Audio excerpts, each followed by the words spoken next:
Welcome to the Natural History Cupboard. Come on in.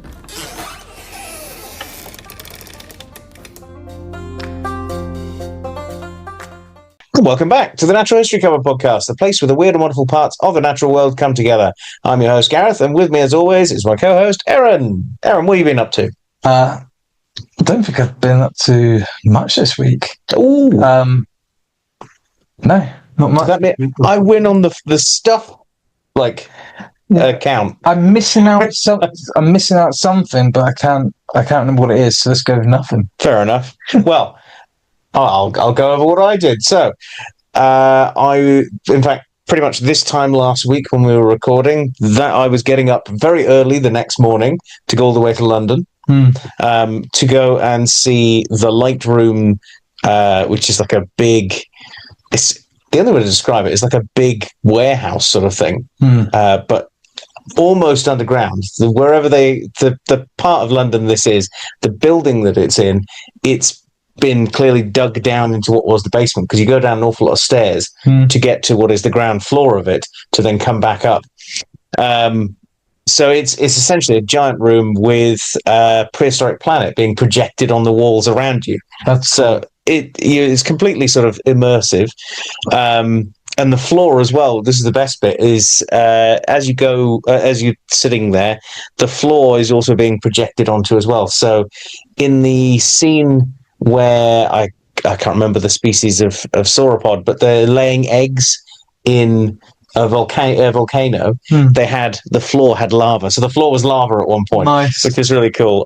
You had crabs running across the floor and things when it was doing stuff about the beach and that. And then the best bit is you had the dinosaurs from Prehistoric Planet projected up on the wall, and they sort of stopped the presentation for a good 10-15 minutes as they say, go and compare yourself to the dinosaurs. So it was there, obviously there with the family, and taking the 5-year-old and you're this big compared to this one and this compared to this one. And unfortunately none of the pictures that I sort of took really came out, because the moment you put anyone close to the wall, they're obviously being projected on. Yeah, so they disappear into the dinosaurs. Can't really see the 5-year-old as he's been sort of disappeared into the things. But I'd say one of the best bits is there's not really a bad bit in it. Actually, it was really good. You've got the scene. I think it's from the second series where they had T-Rexes hunting Edmontosaurs at night. Yes. And you're in the forest, and because there's trees projected all around you on the walls, and the Edmontosaurs are sort of in front of you, it's slightly in the distance, you feel like you're being hunted as well. It's really cool. And then they just sort of show flashes of the T-Rexes sort of blending through the trees and everything. And it's really, really well done. Really thoroughly enjoyed it. It was worth going to London. And then we tried to go to the Lego shop, or we went to the Lego shop afterwards, which I've never queued to get into a shop before. Yeah. I should have told you that. Yeah. God, it's a long queue to get into that shop. It went rather quickly, and there was a bloke standing there dressed as Darth Vader, which was rather entertaining. Yeah. So but once we were in there, it was just so crammed. Yes. I was actually really disappointed by it. I did say that to you, but it's not what I go for the pick a brick thing. Yeah. And they had twice the amount of pick a brick stuff. Yeah. But it was all probably the worst or least likely bits that I would ever want to use. And it just felt a bit like, well, I'm not going to just buy a box of nothing really. So I did the make your own minifigure ones, as we normally do. But I feel better having gone to like Cribbs Causeway one, or the one in Bristol, or the one in Cardiff or Liverpool, which are the ones I've been to, and they were 10 times better. It didn't feel anywhere near as crowded and everything. And then anyway, we spent a good amount of time getting back out of London, got back home by 11:30 after driving for many, many, many, many hours. So yeah, worth it for the dinosaur thing. Wouldn't have gone just for the Lego shop. And I say that as someone who's a massive Lego fan. Yeah. On the way, managed to see red kites, just the two. which is kind of sad, actually. That's actually on the M4. Very low for the M4. Yeah, it's very shocking for the M4. I was like, well, there should be loads of them. They should be flocking your way. Yeah, but no, only the 2 red kites. I think I've seen more around this way than that. Well, on the other hand, that is a good thing, though. That we're seeing more down here. Definitely. That's about all I've realistically done. There was something, but I just can't remember what it was. That's fair enough. It's been a long week. Right. Well, should we get into the news? Yeah, let's do it.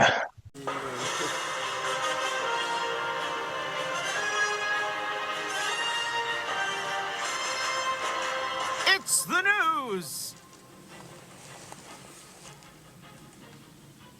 Right, well, we're into this week's news. I'm going to start things off with a rather interesting development, actually.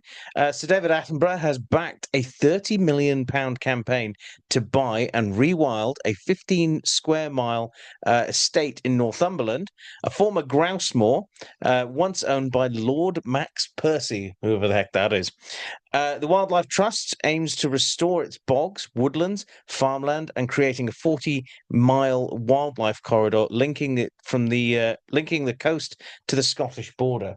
And I can tell you now, having seen some follow-up articles, the right wing and the sort of shooting crowd are already they're already losing their minds over this, which I think is brilliant. Yeah. I like that. I like that news. I did read into that. It's really cool, actually. Yeah. So my first article comes to us from The Guardian, and the headline is "Government U-turns on support for bird-friendly swift bricks in New Shocking. Yeah. Not surprising in the least, really. Housing Minister Steve Reed seems to be keen to build, baby, build. It's actually on their hat. We're Labour actually taking Trumpisms, yeah. Ridiculous. Except where that build has anything remotely beneficial for wildlife, it would seem, as aside from his department hating on the idea of protecting amphibians through site surveys before building can start, he's now refusing to back the mandated measure, despite that's the mandated measure to have swift bricks in, despite backing it when he was in his environmental position. Yep, yeah, I find the fingers swing when money talks, isn't it? So I've got news of the Oamaru's penguins, which is an area in New Zealand. I probably butchered that name. It's been a record season for little blue penguins or fairy penguins. It's been an incredible breeding season. So 125 new penguin chicks have been banded, basically making officially the most successful days ever for the colony. These tiny ocean wanderers are the world's smallest penguin. In fact, we did an entire episode on these lovely little penguins. And these penguins can be viewed at the Oamaru Penguin Colony, where, well, basically it's the same sort of thing as most of these penguin colonies. You can sit there and watch them coming in. Although when I did it, I didn't go there. We went to just the side of an industrial estate in Dunedin. I think it was Dunedin, yeah, and watched them coming in on a beach there. So, yeah. Cool. Good on them. Success for penguins. My next article comes from BBC News, and it's basically the delight over reported sighting of orca calf in pod. A pair of female orcas have potentially been sighted off the Isles of Scilly by boatman Joe Pender on Wednesday, 15th October this year. The excitement is attributed to the report of a third orca, about half the size of the adults, being also present. Efforts are now underway to locate and identify this potential calf. Well, I've also got orca news, and this is from New Scientist. So orcas in the Gulf of California have been hunting juvenile great white sharks using a clever tactic of flipping them over, drowning them, and then eating their liver with a bottle of Chianti. Basically, yeah. This discovery suggests that there may be a previously unrecognized group of orcas in the region that specialized in shark hunting. Only a few orca populations are known to feed on sharks. Even fewer have been found to eat great whites. For example, the orcas off the coast of San Francisco were documented killing a great white in 1997. Great whites carcasses near Australia have been found showing signs of orca attack in 2023. But there's also been one known incident of this happening in southern Africa, but no known incidences so far of this happening off that part of America. So that sort of shark hunting situation is clearly passing through them as a group. So, yeah, orcas still terrify me slightly. They really do. I mean, there's Maybe in a past life, I was a great white. Yeah. My final article for the headline section is from Bristol Zoo Project. This is the website for actual Bristol Zoo. Yeah. And the headline is "What is happening with the gorillas at Bristol Zoo Gardens," which I thought was important because of what we've already spoken about over the past few weeks. So Bristol Zoo Gardens closed its doors and moved operations to sister site Bristol Zoo's Wild Place project in 2022. Can't quite believe it's now 2 years ago. 3 years ago. It's 2025. 2025 this year. Yeah. Well, it's almost 4 years. Yeah. What timey-wimey stuff. Anyway, since then, work has been underway to move the residents from Site A to Site B. Oh dear. Site B. Among the last to be moved are the gorillas, sensitive as they are. Unfortunately, entitled idiots have been breaking into the old zoo, causing disturbances for the still resident gorillas, which they then filmed banging on the enclosure glass, among other things, and painting a picture of abandonment and scoring points with their video going viral, unfortunately. The truth they don't tell you is that Bristol Zoo has a gorilla team on site caring for the troop until the new enclosure is finished and they can be moved in. The reason for the gorillas behaving in the way they are in the video is likely because there's a bunch of idiots. A bunch of strangers have turned up on their doorstep in a threatening manner. The result of these break-ins is, unfortunately, that now the gorillas can't go out during the day. Yeah. Only getting outdoor access at night when it's safer for them and the public to do so, which is such a shame. And I really think like if these people actually cared about those gorillas, they would tell people in that viral video that the reason the gorillas can't come out in the day is because people like them are breaking in. Well, I love the fact that, they've made all these videos going, these gorillas have been abandoned for years. How the hell are they alive? If that was the case? They don't the food doesn't spawn in the enclosure for them. If they'd have been abandoned 3 years ago, there would be a pile of gorilla bones there, not very happy, normal gorillas doing normal gorilla things. And to say that they look sad is that same old absolute tripe argument. Yeah. That, they look sad. Really? Do you know what a sad gorilla looks like? Just because you're judging it by human standards doesn't mean it's the same thing. Yeah, let's not forget that the muscles in all apes in our faces is very different. When we use our muscles in our face to smile, but probably originally it's very much like chimpanzees. It would have been a threat originally because you're baring your teeth. It's a smile within a smile. These are the type of people that watch Planet of the Apes and think it's a documentary. Yeah, they're the ones that are not going to be forming the soldier sort of unit. Leave that to the chimps. Anyway, moving on. Should we go to our main article for this week? Let's do it. It's an exciting one. Yeah, it's this is one that I'll be splashing some memes up throughout the entirety of this one because it's just like when there's a new Spinosaur paper. If there's anything to do with tyrannosaurs, the meme fodder. And do you know what? It was the meme fodder that basically alerted me to this. When this happened, and that is like the meme that you sent us. That was a good one. Hang on, which one was that? That was the one with Joey Tribbiani in it.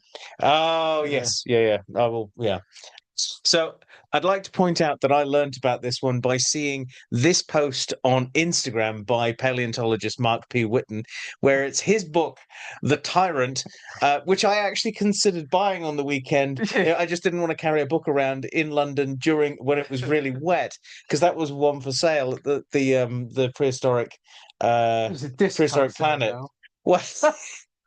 It was this meme that alerted me to it. He's thrown his own book in the bin because basically Nanotyrannus. Well, it's back. It's not. But it's the thing about this, as opposed to like the Spinosaurus debate, is Nanotyrannus is back arguably to stay now. Yes, that is true. Nanotyrannus is very much back to stay. So this news comes from the fact that the dueling dinosaurs, an exquisite fossil of a tyrannosaur, well, what was thought to be a juvenile tyrannosaur, Yeah. attacking, I believe it's a ceratopsian, which basically lived 67 million or 67 to 66 million years ago in the Hell Creek Formation, is now actually thought to be a nanotyrannus, a completely distinct species that was once thought to just be a growth stage of T-Rex, which, to be honest, I very much bought into as well. That was my opinion of the thing. Is yeah, it makes perfect sense. It's a juvenile tyrannosaur, but yeah, well, that's paleontology for you because it proves you wrong every now and again. Because this is basically settled this argument for now. Because the specimen that they found, by looking at it, they found that this is a full-grown individual. They check the growth rings Yeah. of the bones. Yeah. So this is a 20-year-old-ish animal that is in this fossil. So it's unlikely that a 20-year-old tyrannosaur is going to be this size, because tyrannosaurs are thought to only live into the sort of 30s and 40s, which is a really short lifespan for such a large predator. But, I'm guessing life as a T-Rex was pretty tough. Yeah. So that means that this animal was also roaming Hell Creek as well. At the same time that T-Rex was as well. And yeah, for the longest time, it was essentially considered a nomum dubium, which is basically an out of date or no longer used name, which we've come across before. And in fact, T-Rex is no stranger to nomum dubiums because it was originally, do you remember? Mega. No, I can't remember, but it begins with an M.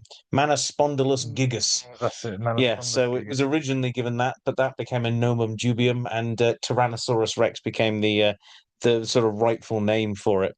This new paper from Zano and co-author James Napoli, an anatomist at the Stony Brook University in New York, has described a complete tyrannosaur skeleton that is part of the dueling dinosaurs fossil as a nanotyrannus. So there's now been some nice artwork that's come out about it as well, where it shows, I think they've done this as a way of sort of rage baiting people slightly, because it shows a juvenile T-Rex being picked on by a group of nanotyrannuses. But in the background, there's a lovely picture of this adult T-Rex just sort of about to come in and wreck things up a bit. So yeah, nanotyrannus is back. Yeah, I think this is very exciting because I, like you, definitely fell on the side of. Obviously, I'm a paleontologist, but everything that I read, I kind of thought, yeah, okay, that makes sense. I was definitely leaning on Nanotyrannus being being the juvenile stage of Tyrannosaurus Rex. So when this news came out, and I watched a video that came out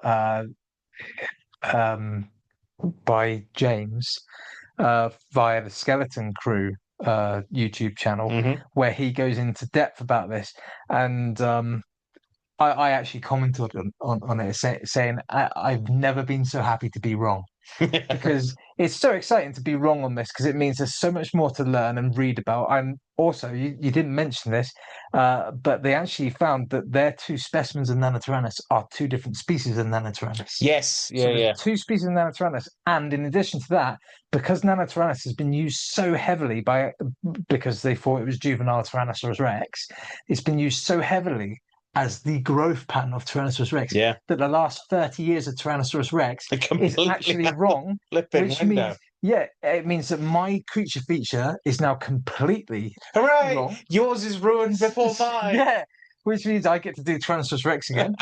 Or you could do Nanotyrannus. It also, I was going to say that because my Tyrannosaurus Rex Part 2, which I actually was planning for next year, was going to be Manospondylus and Nanotyrannus, and the naming issues and stuff. Now I can do effectively Tyrannosaurus Rex and Nanotyrannus in the same year as two separate things. There's two new dinosaurs to learn about. There's an old favorite to relearn. Being wrong is great. Because, and I don't just say that, like, it is great, because what do you learn if you're already right? Exactly. And that's what science is all about. And And also it does seem like this is here to stay. It doesn't seem like this is. It seems like this is now Like going to end it's the not a argument. conjecture, sort of Yeah, paper. Yeah. which is cool. I am just waiting the kind of awesome bros to wade in with their Jurassic Park knowledge. Of course. But yeah, no, it's really cool. Also, what's exciting about this, sorry to drag this No. on a bit, is that for the longest time you've had like the kind of the dromaeosaurs of the late Cretaceous, Yeah. and then a massive gap, and then Tyrannosaurus Rex and other big. It's that. Yeah. There's We always now been have, that weird gap. yeah, we Yeah. now have the medium dinosaur. We'll have to see if it comes out on Path of Titans. Or Yeah, something yeah, like that, you know. yeah. Which I imagine somebody almost instantly would be making. There's going to be a mod, Nanotyrannus. yeah, Yeah. Well, yeah. somehow Nanotyrannus returned, which is now your favorite new one. The So. dead speak. It is. It's the only time that Rise of Skywalker has been relevant ever. Yeah, but pretty much, yeah. That film is absolute garbage. I'll tell you what, I hadn't thought about this until now, but how wonderfully relevant that this happened at Halloween. Yeah, true. A proper Lazarus taxa. Returning from the dead. Well, if you've got a news article you want to send us, you can do so through the usual channels. You can let us know, or send us any funny memes that I might have missed on Nanotyrannus, because I have a feeling as the week has gone on now, there's going to be a few more of them. But I think I got the Send best us your ones favorite there. memes. Yeah, send us your favorite paleo memes. In fact, maybe we should do that for this That week's could be the question. question, So yeah. we'll put that at the end.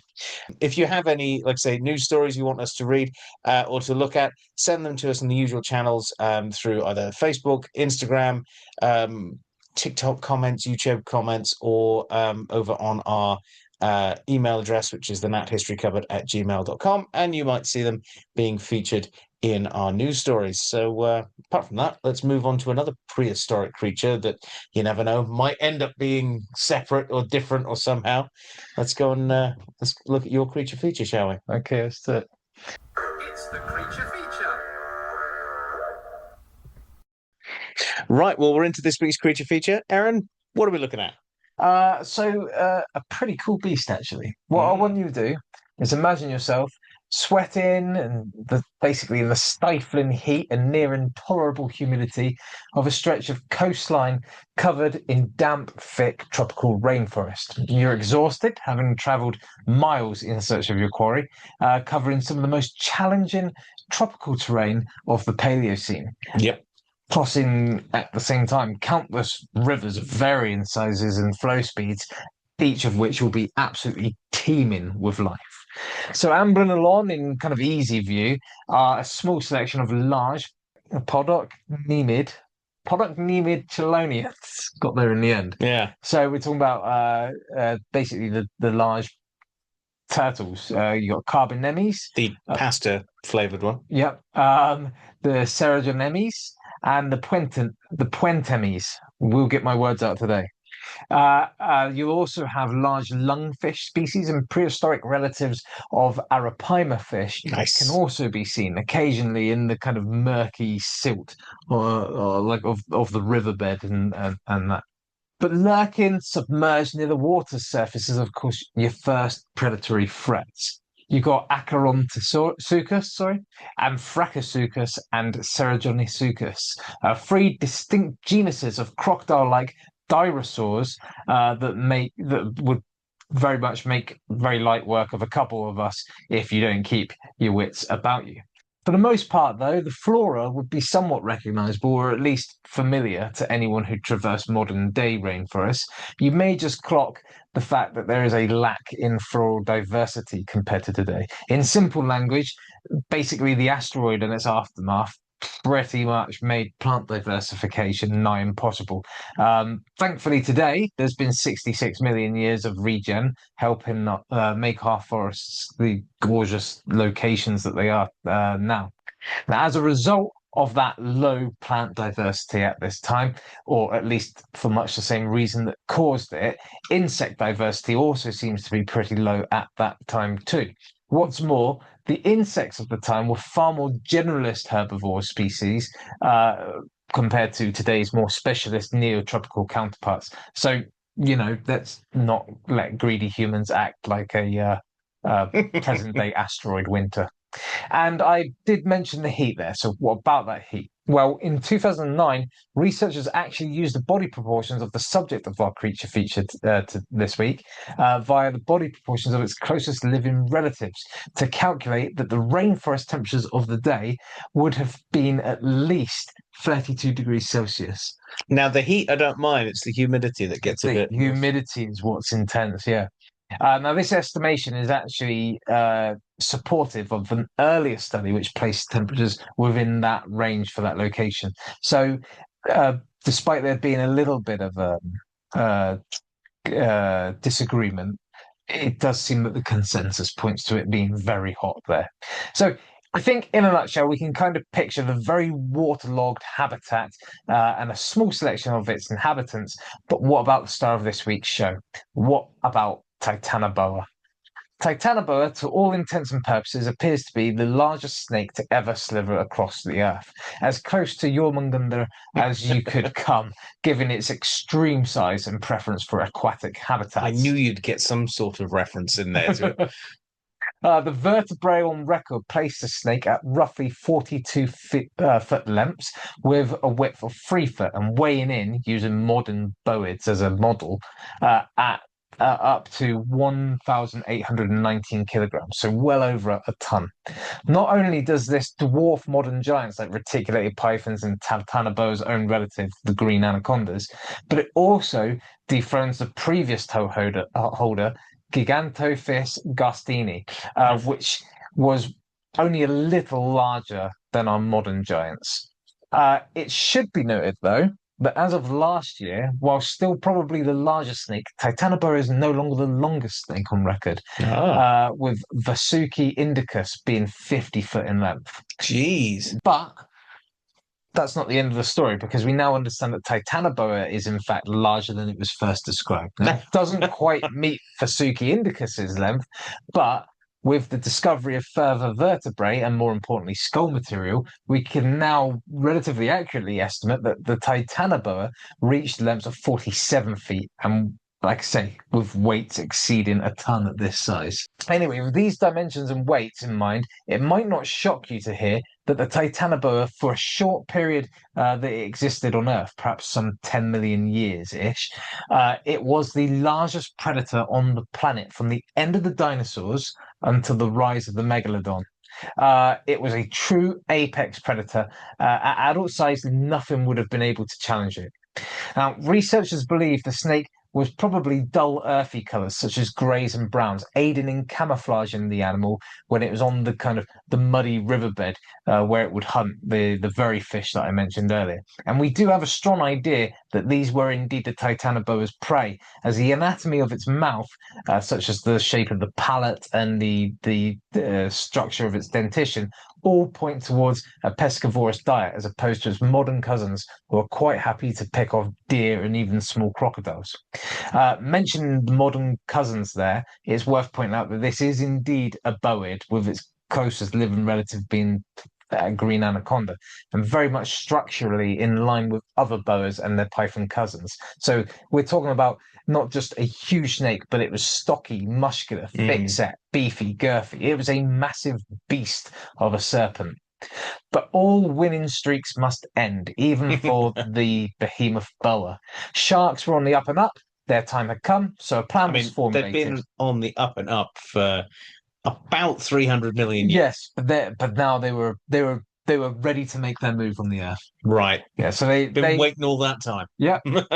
Essentially, what happened is the sharks, the megalodon, they pushed a massive iceberg into Colombia, causing an extinction event that would give the snakes their name, the Titanic boa.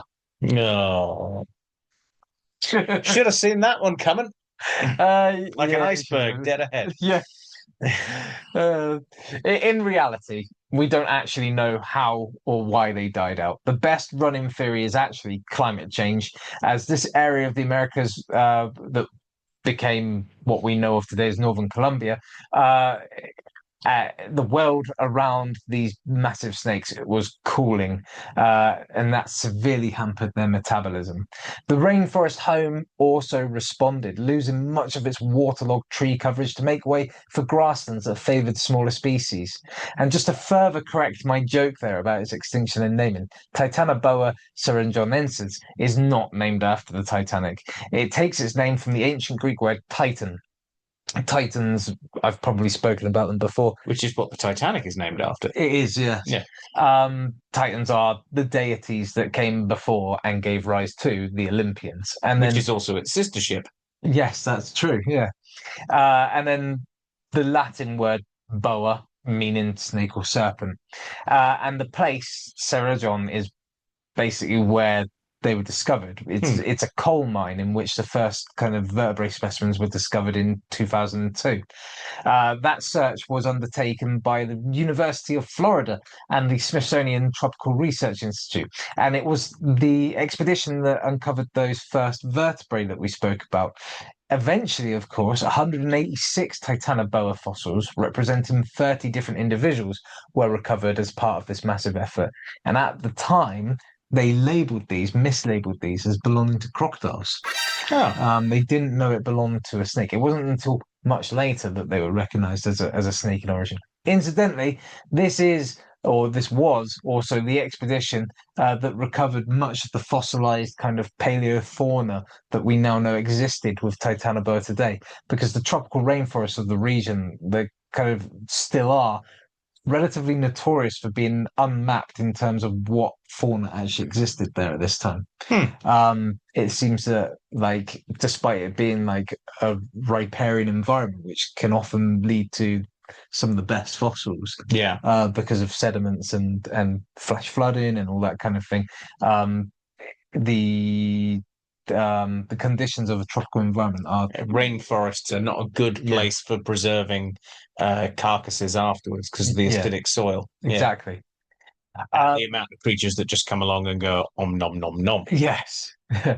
But there we go. A nice little quick dive into the paleotropical river systems of what we now call Colombia to find the largest snake our planet has ever seen.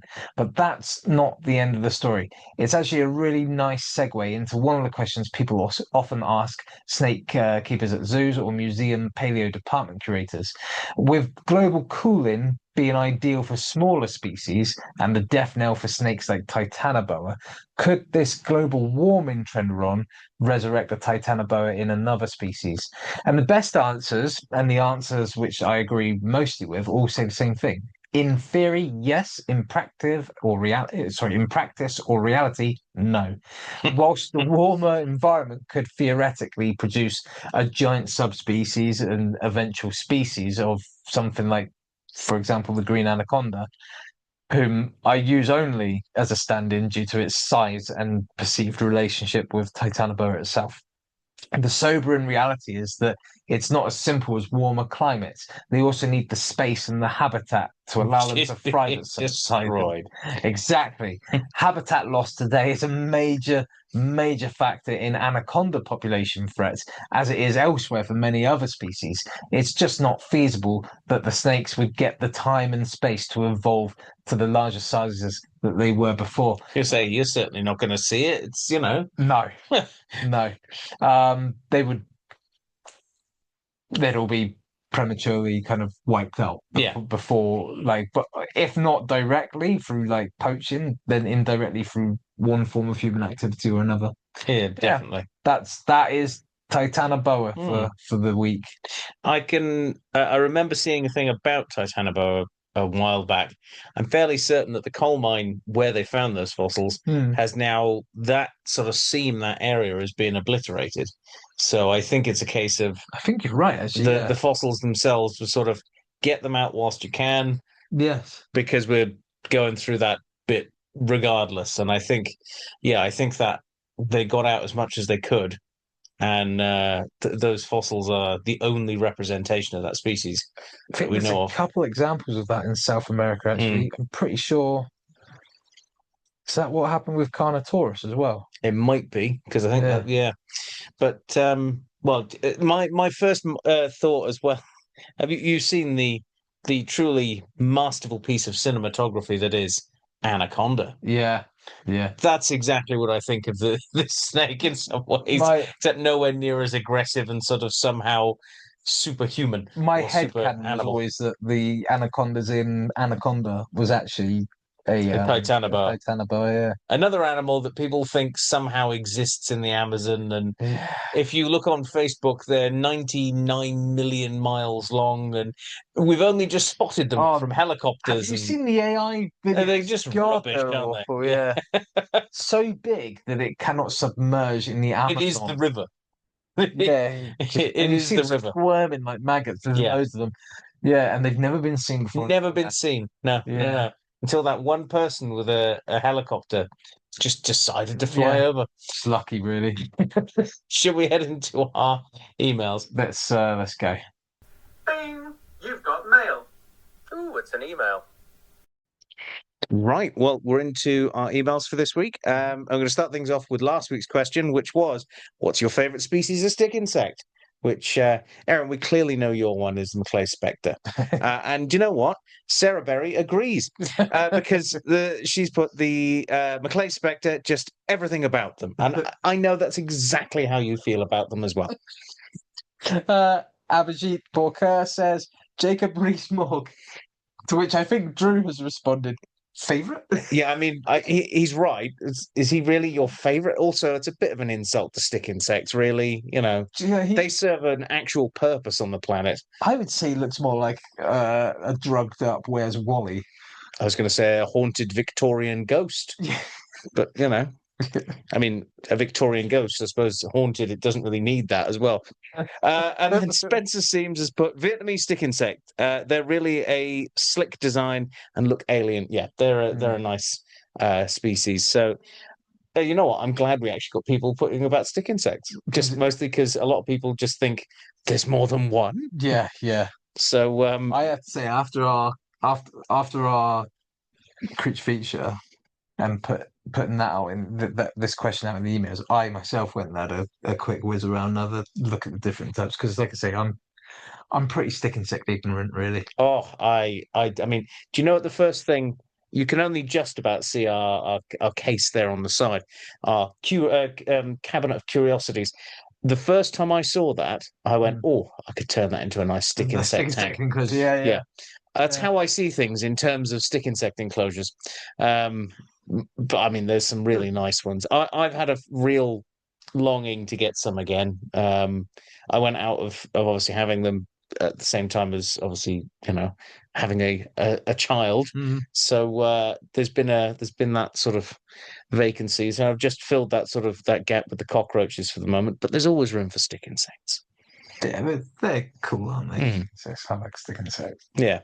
Right. Well, the question for this week, basically because of the Nanotyrannus news and all the memes that we've just shown through the news there, give us your best natural history or paleo memes, because to be honest, there are so many of them out there, and like I said, that's usually how I end up learning about something that's all of a sudden just dropped, paleo news wise, or some sort of random event. In fact, I know I'm bringing this one up again, but I really like the George Bush one. Yeah.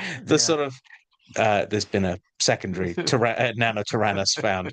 I think that one's going to stick with me for a while now because it fits for our generation. I suppose it's the of that. But yeah, have you got a favorite one that sticks in your mind? I mean, no, this is one I'm gonna have to have a think on. I've not I done think this you for a should. little while, but I think you should throw some up on there as well, just to add to it, because I think once you find one, you start finding an awful lot more of them. Memes snowball. Yeah. I've found. Yeah. Yeah. But that will be up on our Facebook page for you guys to throw them on there. I think you can. Can you do that on YouTube comments? If not, I'm not sure, but if not, and you describe the meme. or better yet, just come on our Facebook page and do it there, and then go back to YouTube. But yes, you can actually listen to YouTube in that tab whilst you go on Oh. Facebook to post up your meme. Well, there you go. I mean, if social media was created for anything, it was for the sharing of memes. So yeah, that'll be up where you can go and put those up there. But another way that you can get in contact with us is via our emails. And we've got an email this week. Aaron, what are we looking at? We're going to do two this week because one is a troubleshooting one. It's a little bit old, so sorry about this. But I also know that Drew has already privately solved assassinated this the one. person. Yeah, I just thought it's worth bringing up for a point. But Jen Greenhall was nice enough to get in contact with us over the summer whilst I was away, I think, to say that on Spotify and Apple Podcasts, one of our episodes, the whale episode, which she said was really great, it was only the it was literally only the creature feature was up. It did get solved. But the point of me bringing this up is if you guys notice anything like that, do what Jen did and get in contact with us, and we'll sort that out. So the actual email I wanted to tackle tonight is titled "Nighttime Dog Walks" from Big Pumba. So it comes to us, as I say, from Big Pumba, who says, "Hey guys, Big Pumba here. Just wanted to throw it out there for the fellow dog owners out there. Obviously, in the UK, as we're all aware, this is a little bit out of date because." Obviously, I was going to say you were welcoming. Heat wave. You were your heat wave. We're drowning at the moment. You were away with welcoming your new kid, and we were away in Europe. But basically, Big Pumba is letting everyone know about being sensible with your dogs during the heat wave that came over the winter. Summer. What did I just say? You said winter. Did I say winter? I mean, I'd love a heat wave right about now. That'd be fantastic. I'll do a heat wave. We're now into. So for those of you who are not in the UK, we've now gone into the 9-month cold monsoon season. It's now so dark when we get up and dark when we go home. If there's anyone listening in certain parts of like northern, like I've been all right. We don't get to complain compared to they're that. Going to be like, "Oh, you snowflakes." Anyway, we don't even get snowflakes. No, we don't, do we? Not a proper summer, not a proper winter, not even a proper autumn, really. I'm going to say, I'm not a massive fan of the snow, so I'm fine with that. Oh, sun or snow, it's good. Anyway, I'm digressing. Shane or Big Pumba says he digresses, but I'm now digressing. Anyway, his email continues. Like I say, we go to the field fairly often, but at night, totally different place. As well as keeping a close eye on his dog, he's seen pipistrelles, heard at least 4 different tawny owls, and by far the coolest, he's seen 8 hedgehogs.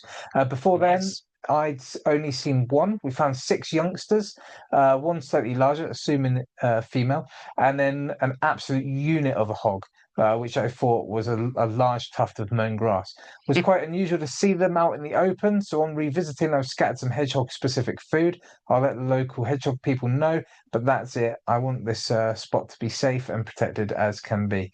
And always remember, doggy folks, keep your dogs under control and on the lead for wildlife safety, your pooch's safety, and your own safety. If you come near my wildlife, I'll gore you. I think is what he means. Anyway, have a great weekend, everyone. Big love from Big Pumba. So thanks for writing into us. We are slowly catching up with the emails. I would say,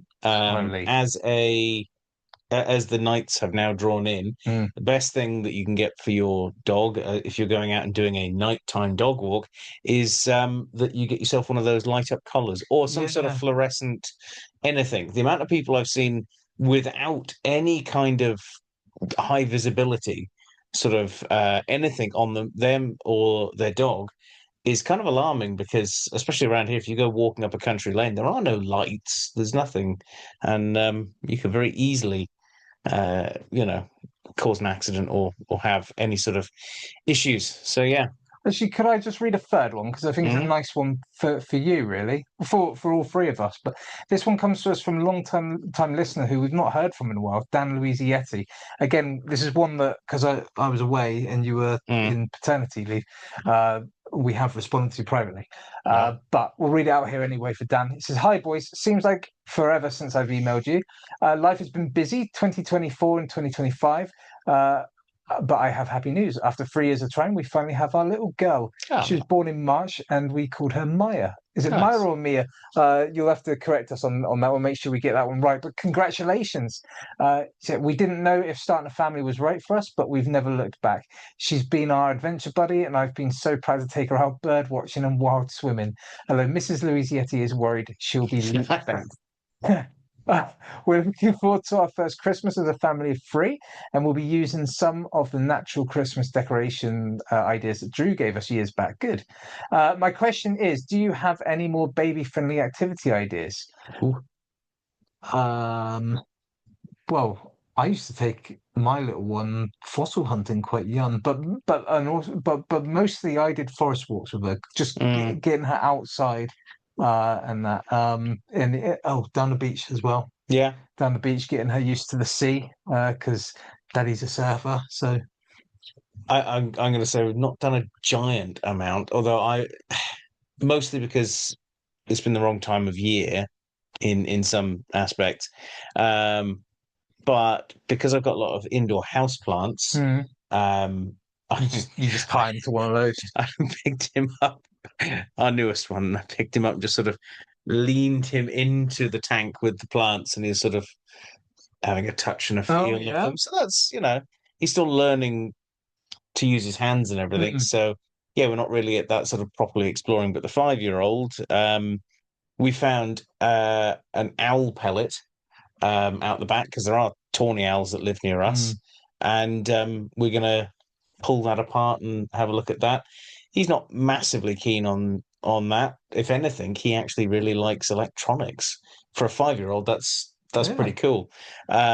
Which is also science as well. So it's, but I'm not going to punish him not to, if he wants to look at something else. But there'll always be the option of going and looking for birds or going for a walk outside in the woods. I've got to admit, I'm not a massive fan of going out into the very damp woods that are next to us, because it is very, very damp.